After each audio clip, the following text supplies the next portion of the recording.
اچھا تختی آپ نے لکھنی شروع کی اور اچھا تو والد صاحب نے کہا اچھا لکھتے جاؤ لکھتے جاؤ. میں کوئی تیسری جماعت میں یا چوتھی جماعت میں تھا تو میرا ایک کلاس فر ہوتا صدیق. وہ مجھے یاد ہے کہ وہ فگر یہ ڈرائنگ بڑی اچھی کرتا تھا. اچھا برڈز بناتا تھا یا کیا بناتا ہے یہ جانور بناتا تھا. پر تو جب کو کوئی السٹریشن دینی ہوتی تھی تو کلاس میں اس کو وہ دے دیتے. لیکن جب لکھنا ہوتا تو وہ مجھے کہتے تھے تم لکھو. خطاطی تم کرو. ہاں تو میں وہ لکھتا تھا اور وہ بنا دیتا. اچھا پھر ڈرائنگ کا شوق آپ کو کہاں سے پیدا ہوا؟ مجھ وہیں پر ہے. میں نے کہا یہ اگر کر سکتا ہے تو میں نہیں کر سکتا. پھر میں نے وہ کرنا شروع. اس میں 5ویں جماعت میں ہو گیا تو پھر میں نے اپنے ٹیچر سے پوچھا. نہیں کیا کچھ یاد ہے کچھ کیا بناتے تھے آپ؟ نہیں کچھ طوطے چڑیاں گھوڑے؟ نہیں گھوڑے وغیرہ کچھ نہیں. اچھا مجھے کچھ نہیں آتا تھا تو میں نے وہ یہ ایسے لائنیں لگانی شروع کر دی اور اس سے کچھ نہ کچھ بننا تھا. ادھر سے خطاطی یہ بھی دونوں جو چیزیں اکٹھی چل رہی تھی. خطاطی تو مجھے والد صاحب نے کہا تھا کرو. اچھا پھر آپ کوئٹے چلے گئے؟ کوئٹہ تو میرے والد صاحب تھے.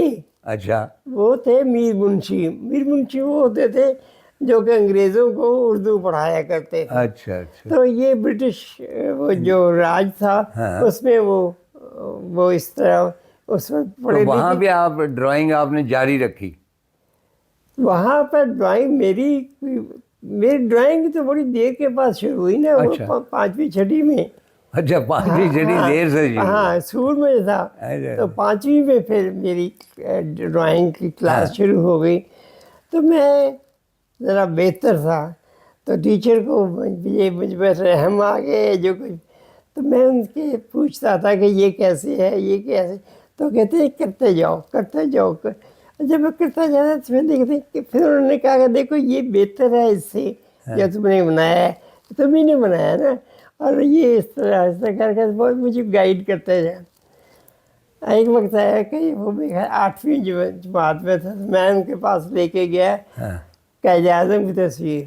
اچھا کیونکہ خواتین حضرات مطلب ان کی اتنی خوبیاں ہیں کہ میں کہاں تک بیان کروں. ظاہر ہے کہ پاکستان میں قائد اعظم کو جس طرح سعید اکثر نے پینٹ کیا ہے ان کا مختلف انداز اور جس طرح وہی کہ لگتا تھا کہ وہ ریل قائد اعظم ہے.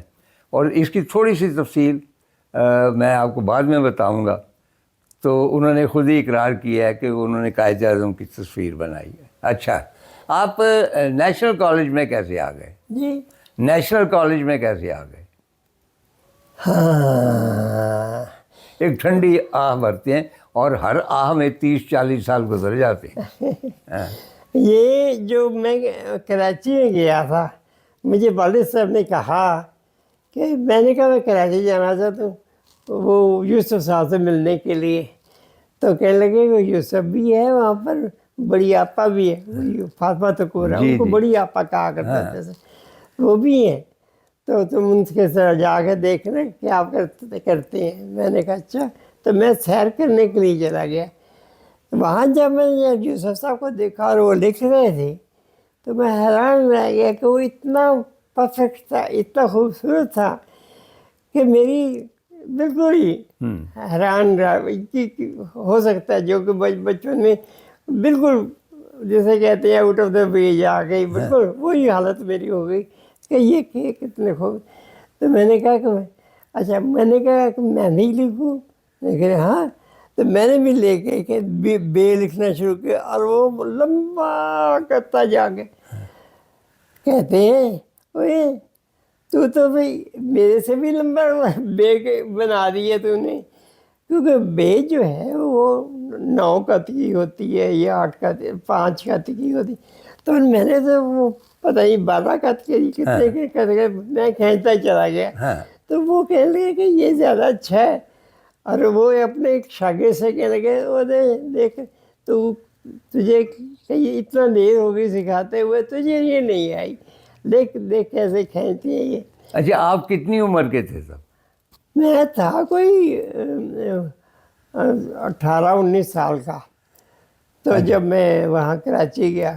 اچھا ایک اور بات گوش گزار کرتا ہوں، میری باتیں یاد آتی چلی جاتی ہیں. سعید صاحب نے خطاطی کا تذکرہ کیا، مطلب ان کے جو مختلف شعبے ہیں نا، ان میں کسی ایک کو بھی اڈاپٹ کر لیتے تو وہ اتنے ہی مشہور ہوتے جتنے آج ہیں، یعنی اس میں بھی وہ ماسٹر ہوتے. مثلا اندرس میں اجنبی کے انہوں نے مختلف ٹائٹل بنائے، اور ان میں ایک ٹائٹل کو جو ویژول تھا پیچھے گرافک، وہ سلیمہ ہاشمی نے بنایا، لیکن اس میں جو خطاطی ہے اندرس میں اجنبی، وہ شاید کوفک میں ہے، وہ سعید صاحب نے کی. اینڈ پیپل واز میسمرائزڈ کہ یہ کس نے کی ہوئی. وہ لگتا تھا کہ قدیم خطاط ہے اور اس نے کی ہوئی ہے، یعنی ان کی خطاطی پر عبور اتنا زیادہ ہے.